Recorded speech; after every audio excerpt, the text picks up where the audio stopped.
Tech. Thanks for having me. Because I've only been here 2 months, I'm going to talk about a lot of previous work actually, rather than Vinnova's role explicitly yet. I'll give a hint at what we're doing towards the end perhaps, but also various colleagues, Jakob and Tobias, are here. And so they know what we're doing a lot more than I do, because they've been doing it. So do talk to them in Fika and others to find out what Vinnova's up to in this area. And I'm going to talk about, I guess I'm going to talk about trust and the public sector quite a lot, but I'm going to talk about trust in as well as trust within. So how do we also trust government and the public activities as well as the actors within it, perhaps, in the context of innovation? And it's hard in particular, it turns out, in the 21st century. It was probably also hard in the 20th century, in the 19th and the 18th, but we probably didn't have seminars about it in the 18th century in quite the same way. And part of the reason being is there's this quote from Madeleine Albright, who was the Secretary of State in the US for many years, very respected person, unlike most of the US government now. Points out we're kind of facing 21st century problems and challenges and opportunities, I would say, but we're using the toolkit really still of previous eras of government. And that's not meant as a derogatory statement as someone that works in the government. We all recognize that, I guess, from within the system. That doesn't mean it's easy to change, though, even if we recognize it. And of course, many of our institutions started in the 17th, 18th century as well. In a way, they go back even further in terms of their roots. Doesn't mean they're bad, it just means that it's hard to then face a challenge like climate change, or a climate crisis, or a health crisis, or inequality. Using the same tools that created those crises. It's going to be hard, it turns out. So this is the idea of these so-called wicked problems, which again, we've known about for a very long time. This is the original paper where they came up with the phrase wicked problems, I think in 1973 or thereabouts, just as we've known there's a climate crisis coming since about 1973 at least, if not earlier in some respects. But again, doesn't mean it's easy to do, even though we recognize the symptom. But we can also ask, how much has policy making and practice moved on from this kind of picture? We could pick any picture. Again, this is the US government. Apologies, America. I'm British, so I'm in no position to talk about good government right now. And again, actually, with Brexit in mind, of course, you can see exactly the problem playing out in using this kind of mechanism or the Westminster-style process to tackle something which is now well beyond the Westminster-style process's capability to address it, it turns out. So this sort of separation of policy and delivery, or policy and practice, or theory and practice, is endemic within government, as it is elsewhere. We can also argue it's in many of our institutional approaches. You'd have a bunch of, in theory, well-trained, clever people in a room, in this case all men, of course, thinking hard about something and sort of issuing a paper out of it, and then at some point that gets turned into a job center or a road sweeper or a teacher at some point. And there's a huge gulf between those, and the information doesn't travel from the teacher up to the room very easily, and you lose a lot of information from the room down to the teacher, of course. Whereas in reality, in innovation work, or trying to get something done work, we could call it that, you're in the middle of all of those things. This is my sketchbook from when I worked at the BBC in the early 2000s, leading work around the internet and how the internet is changing the BBC. And when I just tried at some point, I found like 10 minutes to stop and write down, what the hell is going on? And I realized, well, I'm kind of designing this thing and also running a team doing that, but I'm also talking to the unions and the music industry and figuring out what job titles are and what grades they should be, and all of these processes simultaneously. So you're working through the regulations and the organization, the policy side and the delivery side at the same time. And we know that can work very well, actually. This did work well, despite it looking like a very messy sketchbook. We did a lot of interesting work very rapidly, which has kept the BBC in business, I would argue, if you like. But we can't have that separation in our mind anymore. We could also look at it from the sort of innovation system point of view, which is partly Vinnova's responsibility, partly. There's a lot of work done in the kind of core funding of R&D on this side. This is from Mariana Mazzucato's book about the iPod and the iPhone, and how in reality all of the technology in that is based on public sector investment, government investment in things like GPS, internet, touchscreen. All of those things come from public sector investment in research and development. It's not the story told, because of course the story told is that Steve Jobs and his team pulled together this amazing product out of sheer entrepreneurial genius. So it didn't happen like that. At the same time, there's a huge amount of value in what they did do there, in the packaging of something that people want. So turning GPS into something that people want is hugely valuable. It turns out actually probably more valuable in a way. That's $1 trillion company at that end. Mariana's point is we should see that as a connected thing and see the value as going back to the public at some point as well. But still, a work that I did with Stockholm Stad last year on Norra Djurgårdsstaden and what it could be. This is a very quick piece of work, a very quick sketch, but just to understand all of this technology is changing the world around us in real time. There are things there that would completely change the way that that bit of city, Royal Seaport, could work in very profoundly interesting ways.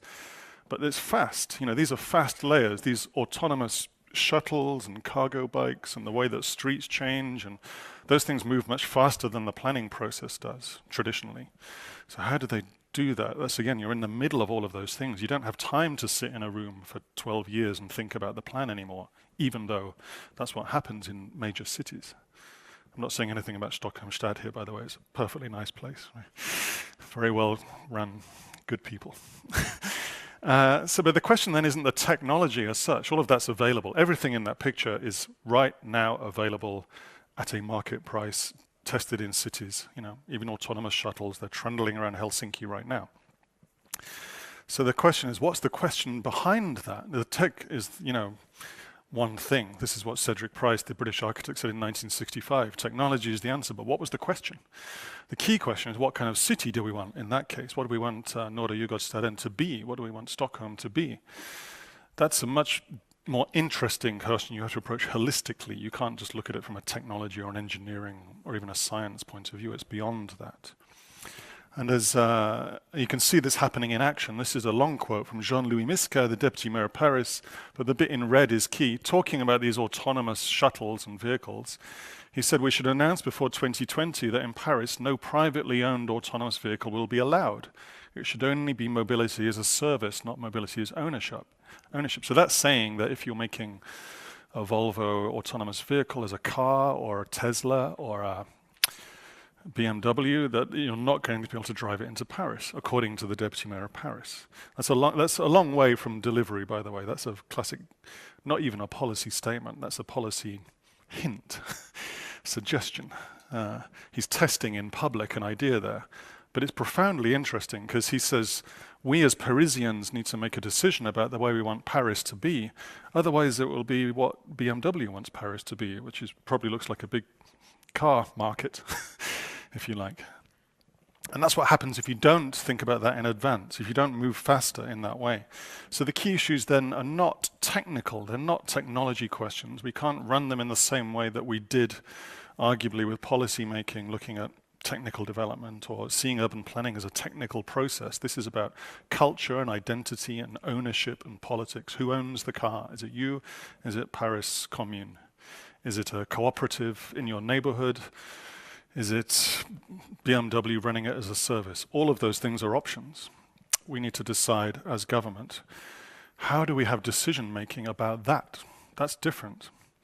If we don't do that, you can see what happens. This is the effect of Uber and Lyft and ride sharing on cities around the world. They increase congestion. This is the average speed in Manhattan going down because of Uber and Lyft. If you think about Uber from a system point of view, leaving aside the fact it's a very well executed service from an individual point of view, Uber from a system point of view is a machine for getting cars onto the road as much as possible.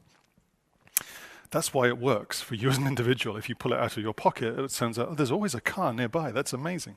That's because the system is incentivizing drivers onto the road in that way. So systemically, that's what it does.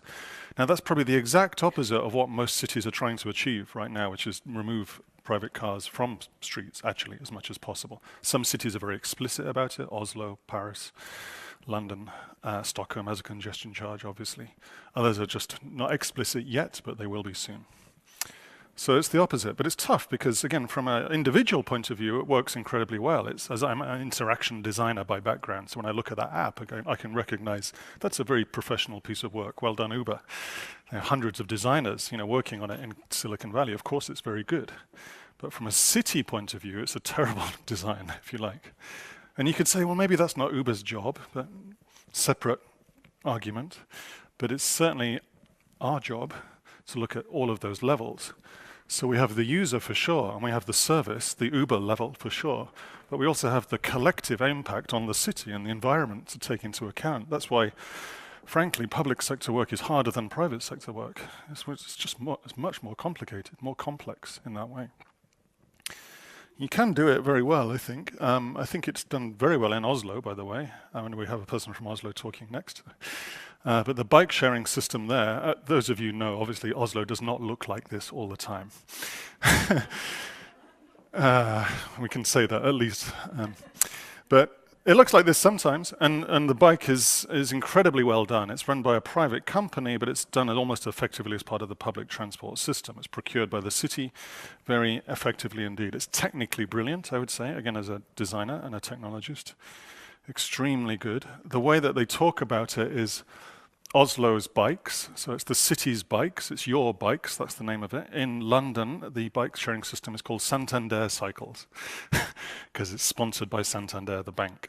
So what's my relationship as a citizen to that if I lived in London? Well, I don't know, Santander's a nice city in Spain, or a very big bank, but either way, it's not London.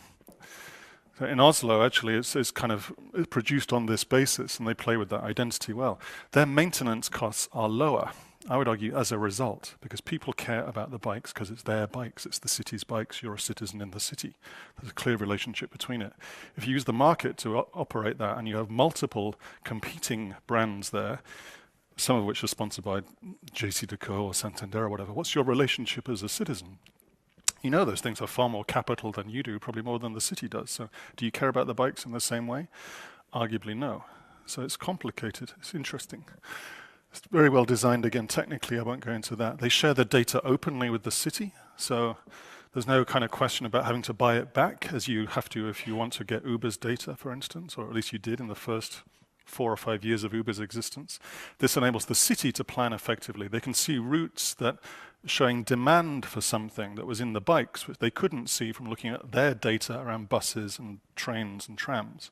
So it shows a desire for a type of mobility, which enables them to plan more holistically. The bikes have the most sort of prominent or common names in Oslo written on them. So sometimes people ride a bike with their name on it, which again further creates this connection. For full Nordic model brownie points, the maintenance crew are recently released prisoners. So they train people in prison to maintain the bikes, so they have a job to go to immediately upon leaving the prison. Very public job, it's out there in the streets, which again binds this relationship between the citizen and the city in a very meaningful way, I think.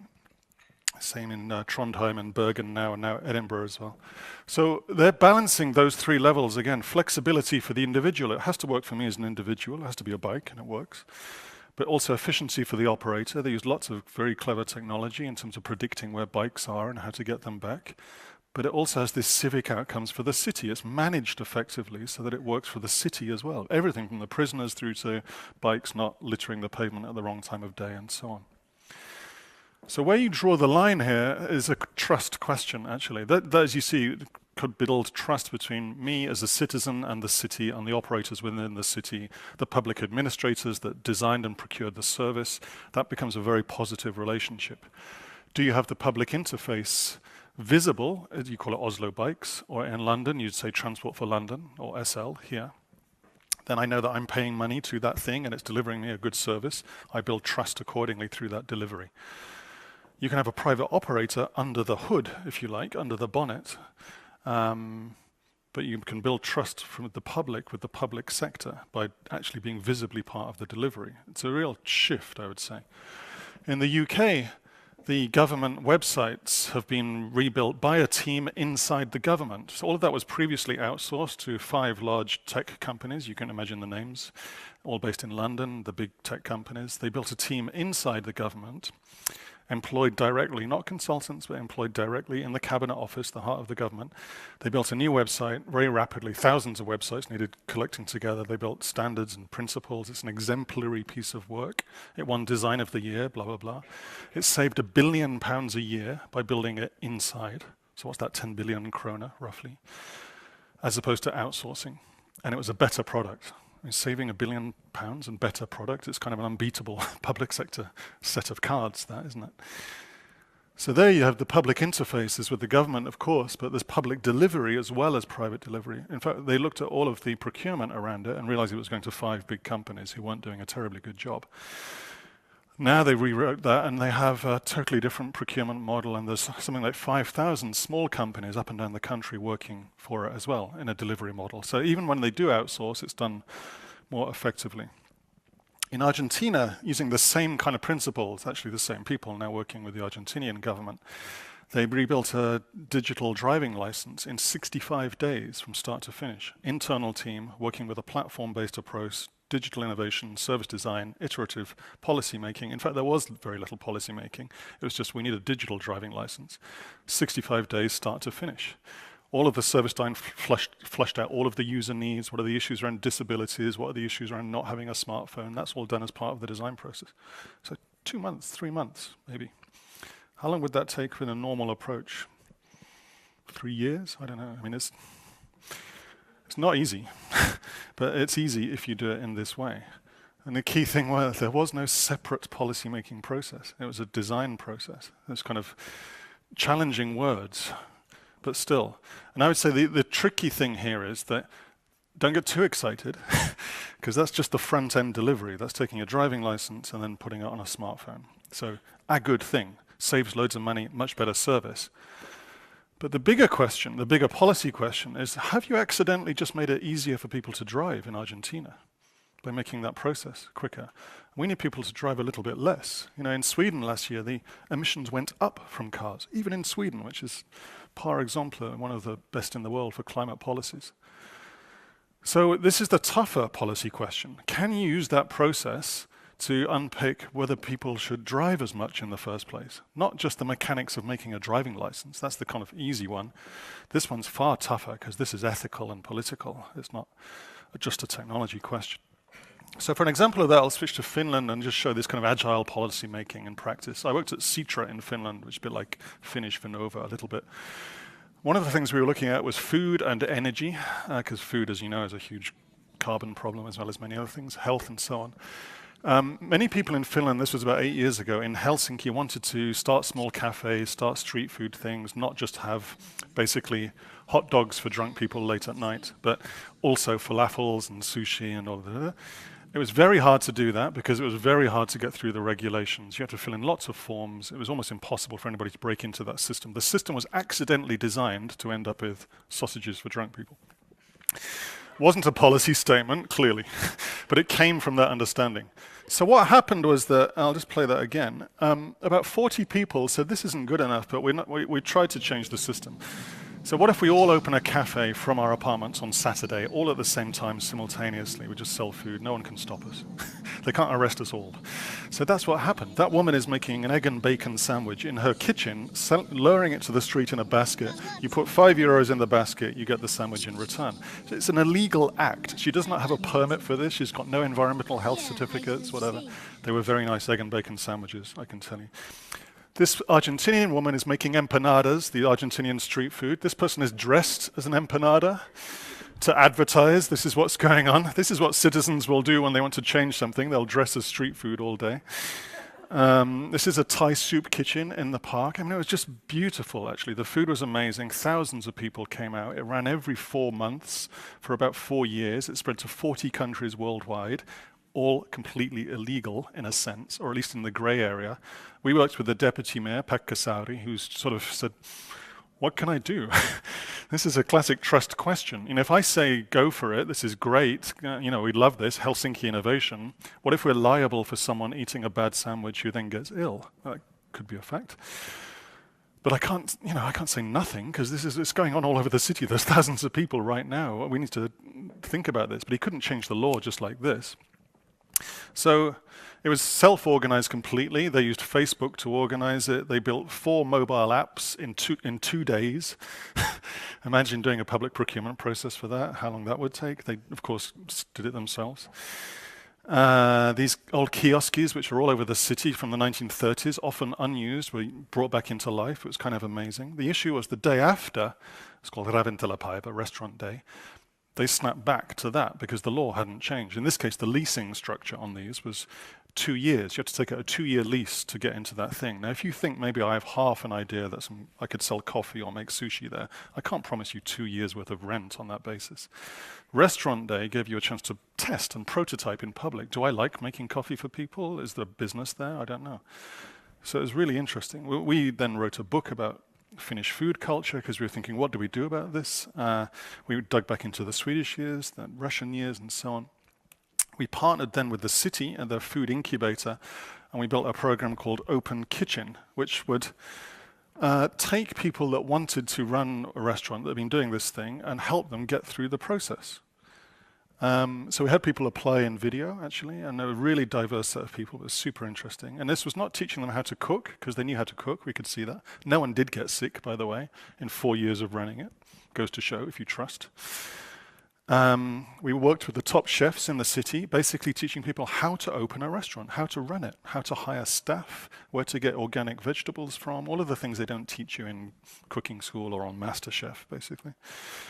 And crucially, we worked with Ville Relander, who's the city's project manager for food, who was part of the process. He could then observe what was going on and be part of that team, understand what the citizens were trying to do here. So long story short, all of our activity over the coming years changed the way that environmental health regulations are talked about, the way the police handles the events, the whole status of street food in Helsinki.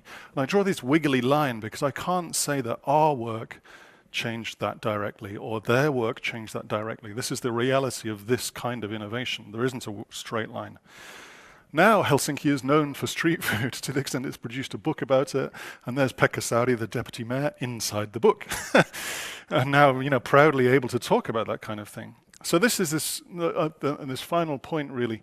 How do you enable the public sector to deliver equitably? We could see this thing happening, but it was happening in the places where pop-up food would happen, if you like, like the Södermalm equivalent of Helsinki. So, but how does that happen across the city? That's a public job. So changing the law is when you get that. That's when you can change a system. And that means looking at all of those levels. Now, to take something complex like public housing, the issue is, what if you don't have those people that are able to do that? We happen to be there as CETRA running that kind of team doing that kind of process. In the UK, this is what's been happening around housing. The black line is public housing. The grey line is private housing. You see, from 1979 onwards, the black line kind of stops. We stopped making public housing, municipal housing. The grey line kind of continued. That's what private does, always has done. Now we have a housing crisis because we stopped one side of the engine, basically. And you look at what happened to architects. In 1976, nearly 50%, 49% of architects were employed in the public sector. Now it's 0.7% in the UK, in the public sector. That's just gone. So that strategic capability to act in that way just disappeared. It's not impossible, as this shows. In 2010, there were no digital designers employed in central government, really at all. It was all outsourced, like I said. Now there's 900. So you can put that back in, for sure, but you have to actively do that. That means training people, hiring new skills, building new teams, all the work that you've been talking about. So finally, I'm not going to talk much about what we're thinking about yet with Vinnova. There's the great policy lab work that Jakob and Tobias have been running with a bunch of you all here. We're thinking now about how do we start pulling these things together in these missions that can pull together public and private. So we don't just look at the job of Sweden is to make prosperity, which pays for the welfare state. We have to put in societal outcomes up top, climate crisis, health crisis, and all pull in that direction together. That's not going to be huge programs necessarily to begin with. It might be small moments of change. That's what this quote says. You can change a system by being coherent in a few key places. So we don't have to sweep across everything in one go. That's incredibly important. And that then means that we have to close this loop, for one thing. Policy and delivery being brought together in this kind of continual process of iteration, generating insights as we go along at all three levels of government, arguably, and beyond. That's what enables trust at the end, trust from the public in quality delivery of a service enshrined in a good, careful policy, which is generated from new kinds of evidence. I'll leave it there. Thank you.